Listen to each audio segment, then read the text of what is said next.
प्राचीन समय की बात है। उज्जैन में राजा भोज राज्य करते थे। वह बड़े दानी और धर्मात्मा थे। उनके बारे में प्रसिद्ध था कि वह ऐसा न्याय करते कि दूध और पानी अलग अलग हो जाए। नगरी में एक किसान का एक खेत था जिसमें उसने कई साग सब्जी लगा रखी थी। एक बार की बात है कि खेत में बड़ी अच्छी फसल हुई। पूरी जमीन पर तो खूब तरकारियां आईं, लेकिन खेत के बीचों बीच थोड़ी सी जमीन खाली रह गई। हालांकि किसान ने उस जमीन पर भी बीज डाले थे, लेकिन वहां कुछ नहीं उगा। किसान ने वहां खेत की रखवाली के लिए एक मचान बना लिया। जब भी किसान मचान पर चढ़ता अपने आप चिल्लाने लगता, कोई है, राजा भोज को पकड़ लाओ और सजा दो, मेरा राज्य उससे ले लो, जाओ जल्दी जाओ। सारी नगरी में यह बात आग की तरह फैल गई और राजा भोज के कानों में पहुंची। राजा ने कहा, मुझे उस खेत पर ले चलो, मैं सारी बातें अपनी आंखों से देखना और कानों से सुनना चाहता हूँ। राजा भोज जब उस जगह पहुंचे तो उन्होंने भी वही देखा कि किसान मचान पर खड़ा है और कह रहा है, राजा भोज को फौरन पकड़ लाओ और मेरा राज्य उससे ले लो। ये सुनकर राजा चिंतित हो गए। चुपचाप महल में लौट आए। उन्हें रात भर नींद नहीं आई।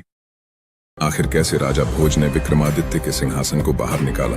सवेरा होते ही उन्होंने राज्य के ज्योतिषियों और जानकार पंडितों को इकट्ठा किया। उन्होंने अपनी गोपनीय विद्या से पता लगाया कि उस मचान के नीचे कुछ छिपा है। राजा ने उसी समय आज्ञा दी कि उस जगह को खुदवाया जाए। खोदते खोदते जब काफी मिट्टी निकल गई तो अचानक एक सिंहासन प्रकट हुआ। राजा को खबर मिली तो सिंहासन को बाहर निकालने को कहा, लेकिन कई मजदूरों के जोर लगाने पर भी वह सिंहासन टस से मस न हुआ। तब एक पंडित ने कहा कि यह सिंहासन देवताओं का बनाया हुआ है, अपनी जगह से तब तक नहीं हटेगा जब तक कि राजा स्वयं इसकी पूजा अर्चना न करें। राजा ने ऐसा ही किया। पूजा अर्चना करते ही सिंहासन ऐसे ऊपर उठाया। सिंहासन में कई तरह के रत्न जड़े थे। सिंहासन के चारों ओर 32 पुतलियां बनी थी। राजा ने हुक्म दिया कि खजाने से रुपया लेकर सिंहासन दुरुस्त करवाएं। सिंहासन सुंदर होने में 5 महीने लगे। अब सिंहासन दमक उठा था। जो भी देखता देखता ही रह जाता। राजा ने पंडितों को बुलाया और कहा, आप लोग कोई अच्छा मुहूर्त निकालें, उस दिन मैं इस सिंहासन पर बैठूंगा। दिन तय किया गया। आखिर 32 पुतलियों वाला सिंहासन किसका था तो सुनो।